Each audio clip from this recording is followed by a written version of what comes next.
imbis na nakakatulong sa bansa na kumuha ng mga temporary foreign workers, ngayon parang nasira na yung balance ng kanilang ekonomiya nila.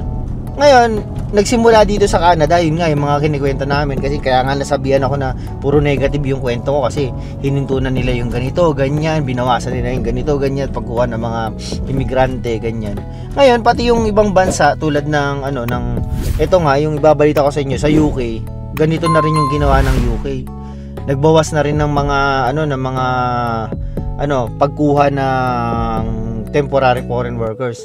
Dati nga sinimulan nila yung di ba, tinaasan nila yung threshold ng ng sahod, ng annual na sahod. Ngayon, merong bagong proposal. Hindi pa to yung ini-implement ngayon. Kaya lang magpapahirap pa sa pagpapasok ng mga temporary foreign workers sa UK.